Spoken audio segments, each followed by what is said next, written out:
Welcome to this explainer. Okay, let's just jump right straight into it because we are looking at a really fascinating breakdown of the Los Angeles Lakers' recent offseason strategy.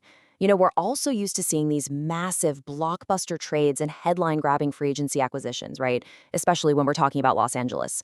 But today, we're going to explore why the Lakers' absolute most brilliant offseason move wasn't some flashy superstar signing, but actually a quiet, highly strategic masterstroke that kind of flew completely under the radar. It really begs the question, what if the biggest signing isn't a superstar? I mean, think about it from a second. We're totally conditioned to look at the points per game, the highlight reel dunks, the jersey sales, the whole shebang. But I want to introduce you to a player whose true value on the basketball court has never been, and honestly likely never will be, measured by the points he puts on the board. Instead, his entire value comes from his insanely unique ability to make opposing superstars just completely disappear. Section 1. The Hidden Masterstroke, signing Mathis Thibault. Section 2. The defensive savant. More than just athleticism.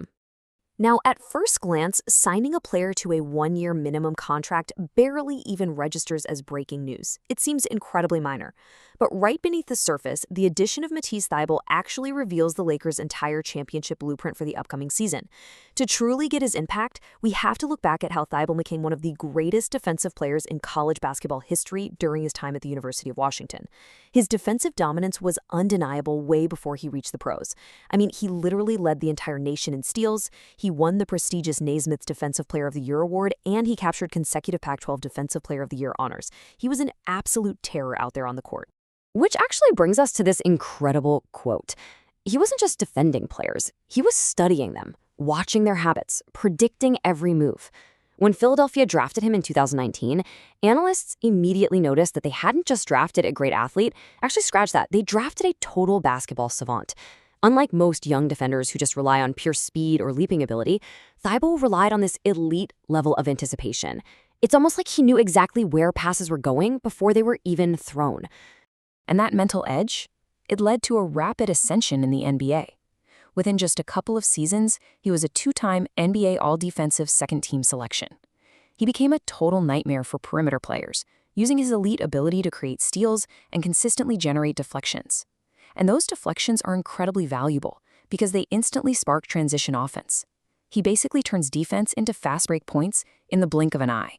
But of course, we have to pivot the narrative to the ultimate question, the elephant in the room that has hovered over his entire career. Could he shoot? Could opposing defenses just totally ignore him when his team had the ball? Those very real offensive concerns are what limited his role and ultimately kept him from becoming a household name. His defense was world-class for sure, but his offense was the massive question mark holding him back. Section 3. Solving the playoff puzzle, shielding the stars. When the Lakers evaluated their performance from last season, one massive, totally fatal flaw stood out above the rest. The exhausting, grueling task of containing elite Western Conference guards and wings over the course of a long, physical playoff series. That perimeter defense was their Achilles heel. But with his 6'5" frame and massive wingspan, Thibault takes on the nightly, heavy burden of guarding the absolute best scorers in the league. We're talking names like Anthony Edwards, Devin Booker, Jamal Murray, Luka Doncic, and Shai Gilgeous-Alexander. The direct benefit here?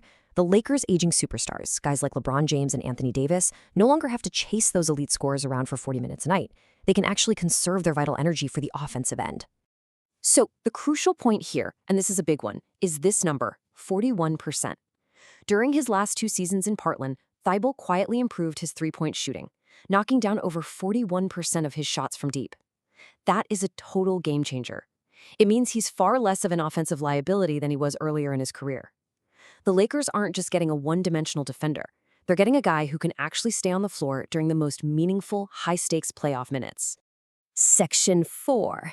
The roster crunch, the domino effect. However, the story doesn't end with just a simple signing.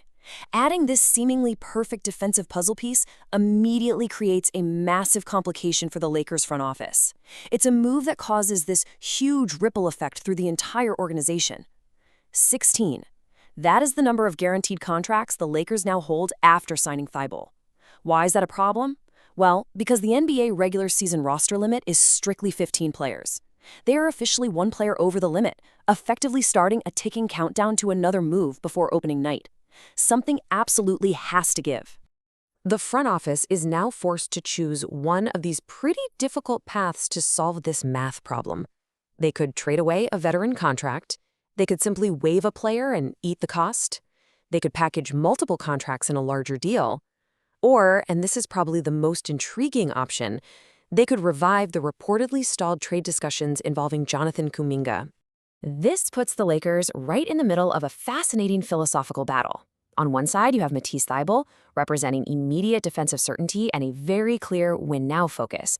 On the other side, you have Jonathan Cumminga, representing elite athletic upside, explosive scoring, youth, and a massive long-term investment in the future. The Lakers are desperately trying to balance winning today versus investing in tomorrow. Whether both of these pieces can somehow fit together remains one of the biggest unanswered questions of the summer. Section 5. The championship formula. The value of role players. Ultimately, resolving this roster standoff highlights a historical truth about what actually secures an NBA championship when the lights are brightest. When you look at recent title-winning teams, the biggest signings don't always involve all-stars. Just look at this group of gritty, defensive-minded role players. Bruce Brown, Alex Caruso, Kentavious Caldwell-Pope, Andre Iguodala. These are players whose true value goes far, far beyond the traditional box score. They literally swing entire playoff series. And the Lakers are definitely hoping Thibault can be exactly that kind of player for them. You know, for years, the Lakers have chased flashy scores and massive stars. But this summer, they completely shifted their strategy. They prioritized these three really unglamorous, yet absolutely vital traits: defense, discipline, versatility. If Thibault can consistently force turnovers, hit those open threes, and bring elite playoff-level defense every single night, this modest signing turns into an absolute bargain. I want to conclude this explainer with a really powerful thought to chew on. Championships aren't always won by the player who scores the most. Sometimes they're won by the player who stops everyone else. Mathis Thibault probably won't dominate the highlight reels, and yeah, he probably won't make any all-star teams anytime soon.